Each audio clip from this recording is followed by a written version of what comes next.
नमस्कार साथियों, अगर आप भी भारत देश के मूल निवासी हैं तो ये वीडियो आपको थोड़ा सा परेशान कर सकता है। परेशान इसलिए कर सकता है क्योंकि भारत देश में एक बार मकान सर्वे फिर से शुरू होने जा रहा है। चाहे वो तमिलनाडु हो, मध्य प्रदेश हो, राजस्थान हो, यूपी हो, बिहार हो, यानी कोई भी राज्य हो, कोई भी जिला हो, गांव हो या शहर हो या कस्बा हो, सभी के घरों पर सरकारी अधिकारी आएंगे और उनसे कुछ सवाल पूछेंगे और साथ ही साथ जिस तरह से एसआईआर में आपसे कुछ दस्तावेज मांगे गए थे, ठीक उसी तरह से मकान सर्वे के दौरान आप लोगों को 5 तरह के दस्तावेज दिखाने होंगे और जिनके पास ये 5 तरह के दस्तावेज नहीं होंगे उनके घर पर कार्रवाई हो सकती है। अब किस तरह की कार्रवाई होगी, कौन से 5 दस्तावेज हैं, वो सब जानने के लिए आपको इस वीडियो को पूरा विस्तार से देखना पड़ेगा। और यकीन मानिए साथियों, इस वीडियो को आपको पूरा ज़रूर देखना चाहिए क्योंकि इस वीडियो को आप पूरा देख लोगे तो सारे डाउट आपके क्लियर हो जाएंगे और आप भी निश्चिंत होकर आराम से बैठ सकते हो। तो चलिए वीडियो को स्टार्ट करते हैं और हर एक चीज़ को विस्तार से समझते हैं। तो देखिए, यहाँ पर सबसे पहले मैं एक डाउट को यहाँ पर क्लियर कर देना चाहता हूँ क्योंकि मेरे कई सारे साथी क्रिएटर्स हैं जो इस पर वीडियोस बना रहे हैं और लोगों को डराने का काम कर रहे हैं। जी हाँ साथियों, मैंने खुद ऐसी कई सारी वीडियोस देखी हैं जिसमें ये दावा किया जा रहा है कि सरकार मकान सर्वे इसलिए करवा रही है ताकि वो आपके मकान पर कब्जा कर सके। सरकार ये जान सके कि आपके पास कितने मकान हैं, फिर उस हिसाब से आप पर सरकार टैक्स लगा सके, इनकम टैक्स का नोटिस आपके घर पर भेज सके। तो आप यकीन मानो ये सारी बातें बेबुनियाद हैं, इसका कोई ठोस सबूत नहीं है और ना ही गवर्नमेंट ने ऐसा कुछ कहा है। मकान सर्वे एक ऐसा प्रोसेस है जो कि हर 10 साल पर होता है। जी हाँ साथियों, मैं आपको 2011 में ले जाना चाहूँगा। 2011 में भी जनगणना हुई थी और जनगणना में उस दौरान मकान सर्वे भी हुआ था। ये एक नॉर्मल सा आप कह सकते हो स्टेप है, गवर्नमेंट का एक प्रोसीजर है जिसको फॉलो करना होता है। जनगणना में इंसानों की गिनती होती है और मकान सर्वे में मकान देखे जाते हैं। सरकार मैपिंग करती है जिससे उन्हें यह पता चल सकता है कि कितने लोग अभी भी गरीबी रेखा से नीचे जीवन यापन कर रहे हैं। उनको एक आंकड़ा मिल जाता है कि कितने लोगों के पास कच्चा घर है, किनके पास पक्का घर है, किसके पास 2 मंजिल का है, किसके पास 3 मंजिल का है और किसके पास छप्पर भी नहीं पड़ा है। सारा आंकड़ा गवर्नमेंट को मिल जाता है। इसलिए ये ज़रूरी है क्योंकि इससे सरकार को नीतियां बनाने में मदद मिलती है। बाकी जो लोग ऐसा कह रहे हैं कि आपके घर पर इनकम टैक्स का नोटिस आएगा, सरकार मकान पर कब्जा कर लेगी, वो सरासर आपको बेवकूफ़ बना रहे हैं। तो मेरी आपसे हाथ जोड़ के रिक्वेस्ट है कि ऐसे वीडियोज़ को आप, जो भ्रम फैलाने वाले वीडियोज़ होते हैं, इनसे आप दूर रहा करो। आप एक कोई ढंग का आप देख लो चैनल, कोई ऐसा सोर्स जिस पर आपको विश्वास हो सके, आप उसी से ये न्यूज़ लिया करो। इधर उधर अगर आप भटकोगे ना तो आपको ऐसे ही परेशान करने वाले मिलेंगे। तो आइए अब मेन टॉपिक पर आते हैं। देखिए, टॉपिक ये है कि मकान सर्वे आखिर है क्या। तो जनगणना का ये पहला चरण है जिसको मकान सर्वे हम लोग कहते हैं। इसमें सरकारी सर्वे अधिकारी आपके घर पर आकर आपके मकान और आपसे परिवार से रिलेटेड कुछ महत्वपूर्ण जानकारियां इकट्ठा करते हैं। अब पहले की तरह बड़े रजिस्टर में जानकारी नहीं लिखी जाएगी। जो अधिकारी आपके घर पर आएंगे उनके पास टैबलेट होंगे, लैपटॉप वगैरह सब उनके पास डिजिटल इक्विपमेंट्स होंगे जिससे वो ऑन द स्पॉट आपकी जो भी पर्सनल डिटेल्स हैं उनको लिख करके डायरेक्ट सरकार तक फॉरवर्ड कर देंगे। अब वो रजिस्टर और कॉपी पेन वाला झंझट खत्म हो गया है।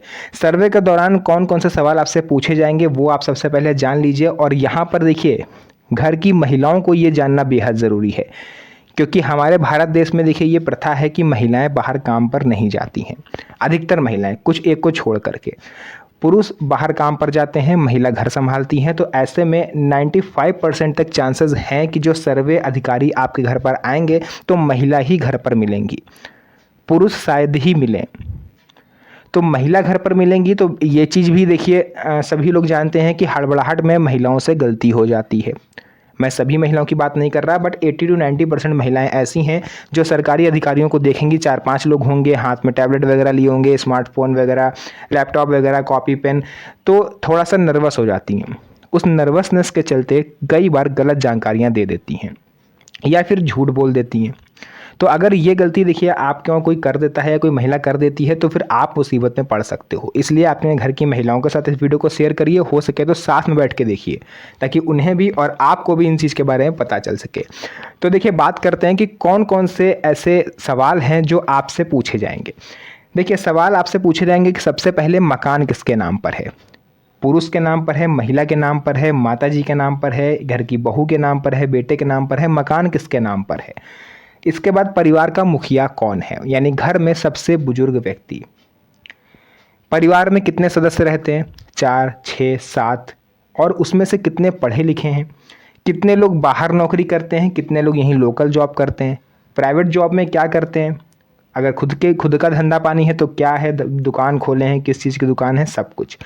घर में कितने कमरे हैं, मकान कच्चा है या पक्का, बिजली और पानी की व्यवस्था सही है या नहीं, बिजली कितनी देर आती है, पानी कहाँ से आप लाते हो, घर में शौचालय है या नहीं, कौन सा ईंधन आप इस्तेमाल करते हो, लकड़ी वाला चूल्हा जलाते हो या फिर एलपीजी गैस यूज़ करते हो, परिवार की आय का मुख्य सोर्स क्या है। और इसके साथ ही मकान से रिलेटेड और परिवार से रिलेटेड जो रिलेटेड जानकारी है वो आपको देना ज़रूर पड़ता है, और देना ही देना है, इसमें से आप कुछ छुपा नहीं सकते हो। परिवार से जुड़ी कौन कौन सी जानकारी ली जाएंगी, देखिए यहाँ पर सुनिएगा। ये तो मैंने नॉर्मल सवाल बताया जो आपसे पूछे जाएंगे। अब यहाँ से मेन चरण शुरू होता है जहाँ पर आपसे परिवार से रिलेटेड और मकान से रिलेटेड सवाल होंगे। तो सबसे पहले हम यहाँ पर बात करेंगे परिवार से जुड़ी कौन कौन सी जानकारी आपको देनी है। सर्वे अधिकारी आपसे पूछेंगे कि परिवार में कितने पुरुष हैं और कितनी महिलाएं हैं, घर में कितने बच्चे हैं, घर में कितने बुजुर्ग हैं, कितने लोग विवाहित हैं और कितने लोग अविवाहित हैं, कौन कौन से सदस्य घर से बाहर रहते हैं, यानी कोई अब्रॉड में नौकरी कर रहा है या फिर रहते भारत में ही हैं बट इस टाइम अपने राज्य को, अपने गृह जिला जो है इसको छोड़ के दूसरे राज्य में, दूसरे ज़िले में कमाने गए हैं। तो सारी जानकारी आपको पर्सनली उनको समझा देनी है। इसमें आपको किसी तरह की कोई चीज़ छुपानी नहीं है, क्योंकि अगर आप कुछ छुपाते हो तो इसमें आप अपना खुद का नुकसान कर रहे हो। सरकार की नज़र में फिर आप बीपीएल कैटेगरी में नहीं आओगे। ये जो सरकार आपसे सवाल पूछ रही है ना, इससे कैटेगरियाँ डिसाइड होंगी कि कौन एपीएल में रहेगा, कौन बीपीएल में रहेगा, किसका लाल वाला राशन कार्ड बनेगा, किसका आयुष्मान कार्ड बनेगा, किसका नहीं, ये सब इसी से डिसाइड होगा। तो आपको ज़्यादा बढ़ा चढ़ा के नहीं बताना है, जो है वो बताइए। मकान से जुड़ी कौन कौन सी जानकारी ली जाएगी, तो मकान संख्या, अगर आपके पास मकान संख्या है तो दे दीजिएगा, वरना आपको एक यूनिक आईडी गवर्नमेंट की तरफ से प्रोवाइड कराई जाएगी। मकान मालिक का नाम, मकान की छत और दीवार किस प्रकार की हैं, यानी छत पक्की है या कच्ची है, मकान में कितने रहने योग्य कमरे हैं, पानी और नाली की व्यवस्था है या नहीं, बिजली कनेक्शन है या नहीं, और घर में शौचालय है या नहीं। इसके अलावा अगर घर में पानी की व्यवस्था है तो ठीक है, अगर नहीं है तो आप पीने का पानी कहाँ से इस्तेमाल करते हो, ये सारी चीज़ें आपको विधिवत बतानी है। तो देखिए अब यहाँ से अब हम लोग जानने वाले हैं कि ऐसे 5 कौन से महत्वपूर्ण दस्तावेज हैं जिनके बारे में आपको पता होना चाहिए, और ये पाँचों दस्तावेज आपके पास उस समय मौजूद होने चाहिए जब ये सरकारी सर्वे अधिकारी आपके घर पर आएंगे। तो आइए जान लेते हैं उन दस्तावेजों के बारे में। तो नंबर 1 पर यहाँ पर देखिए साथियों आ जाता है आधार कार्ड। ये तो नॉर्मल है, सभी के पास रहता है, घर में जितने मेंबर्स हैं सभी का होना चाहिए, इस चीज़ का ध्यान रखिएगा। ऐसा नहीं है कि घर के किसी मेंबर का आधार कार्ड आप कह दो गाँव में रखा है या कोई कमाने बाहर गया तो अपने साथ लेके गया है, ऐसा नहीं। घर में जितने मेंबर हैं सभी का Aadhaar card at a time मौजूद होना चाहिए, कोई बहाना या एक्सक्यूज़ नहीं चलेगा। वोटर आईडी कार्ड या driving licence, voter ID card है तो होना चाहिए जितने भी 18+ हैं, बाकी ड्राइविंग लाइसेंस अगर घर में वाहन है तो होना चाहिए। राशन कार्ड, बिजली का बिल, गैस कनेक्शन, इनमें से कोई एक। अगर राशन कार्ड है तो राशन कार्ड दिखा दीजिएगा, बिजली का बिल, गैस कनेक्शन जो भी है आपके पास आप दिखा देना। नंबर 4 पर आता है ज़मीन या मकान के कागजात, जैसे कि रजिस्ट्री हो गई आपकी, खतौनी वगैरह है, दाखिल खारिज जो भी है आप साथ में उनको दिखा दीजिएगा। परिवार के सदस्यों की जानकारी, जन्म तिथि, वैवाहिक स्थिति, मोबाइल नंबर जैसी जानकारी भी आपको देनी है। तो ये टोटल 4 ऐसे दस्तावेज हैं, और या फिर 5 भी हम लोग कह सकते हैं। टोटल 5 ऐसे महत्वपूर्ण दस्तावेज हैं जो आपके पास हर समय मौजूद होने चाहिए। घर मकान की रजिस्ट्री तो कंपलसरी है, इसको तो आप बक्से से निकाल के ऊपर ही रख लो, क्योंकि किसी भी टाइम सरकारी सर्वे अधिकारी आ सकते हैं आपके घर पर और आपको ये दिखाना पड़ेगा। अगर उस टाइम आप ये चीज़ नहीं दिखाते हो, घर का मालिकाना हक जो है आपके पास, स्वामित्व आप नहीं साबित कर पाते हो, तो आपके मकान को ग्रे लिस्ट में डाल दिया जाएगा और उस पर आगे चल के भविष्य में कानूनी कार्रवाई कभी भी हो सकती है। तो इस चीज़ का आपको ध्यान रखना है। ऐसी स्थिति में अगर आपके पास ज़मीन के कागजात नहीं हैं तो क्या होगा, वंशावली, पंचायत प्रमाण पत्र, नगर परिषद का रिकॉर्ड, या फिर होल्डिंग टैक्स रसीद, यानी मकान का टैक्स वगैरह आप लोग जो देते हो, हाउस टैक्स, उसकी रसीद आपके पास होनी चाहिए। बहुत से लोग होंगे जिनका तुरंत रजिस्ट्री नहीं होगी, जिनके पास हो सकता है किसी गांव में हो, किसी की बैंक में हो, तो आप मकान का हाउस टैक्स वगैरह भी दिखा सकते हो। गलत जानकारी देने पर हो सकती है परेशानी। देखिए बहुत सारे लोग यहाँ पर ये कोशिश करेंगे कि गलत जानकारी दे दी जाए। अगर कोई व्यक्ति गलत जानकारी देता है या फर्जी दस्तावेज दिखाता है तो आगे चलकर उसे कानूनी परेशानी हो सकती है। इसलिए सही जानकारी दें और सब कुछ सही तरीके से सर्वे करवाएं।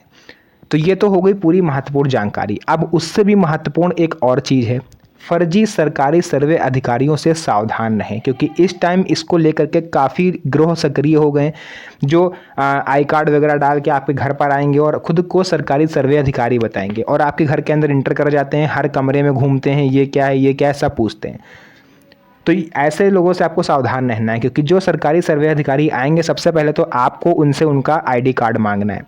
आई कार्ड अगर दिखा देते हैं तब भी आपको उनको घर के बाहर ही रखना है, घर के अंदर मत घुसा लीजिएगा कि ये हमारी तिजोरी है, यहाँ हम पैसे रखते हैं, यहाँ पर ये सब नहीं बताना है। सिर्फ मकान और परिवार से जुड़ी जानकारी, ठीक है। पर्सनल डिटेल्स नहीं कि अकाउंट नंबर ये है, ये सब, ये बैंक है हमारा, नहीं। आजकल कई लोग फर्जी आईडी बना करके भी घूम रहे हैं, है ना। कोई भी अधिकारी आपका बैंक अकाउंट नंबर कभी नहीं पूछेगा, ओटीपी या एटीएम पिन आपसे कभी नहीं मांगेगा, बायोमेट्रिक या अंगूठा आपको कहीं नहीं लगाना है। इस चीज़ का विशेष ध्यान रखें। अगर कोई ऐसा करता है तो आप समझ जाइए कि वो फ्रॉड है।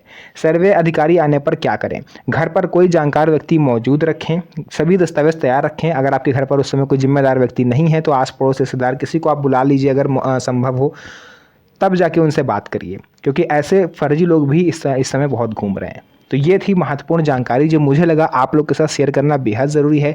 सो मैंने इस पर एक विस्तार से वीडियो बना दिया। अगर आपके मन में कोई भी डाउट है, कोई भी क्वेश्चन है जो आप मुझसे पूछना चाहते हो तो आप कमेंट सेक्शन में लिख सकते हो, उसका रिप्लाई मैं आपको दे दूंगा। तो आज के लिए बस इतना ही। फिर से मुलाकात होगी आप सभी से एक और नई मज़ेदार वीडियो में। तब तक के लिए धन्यवाद। जय हिंद।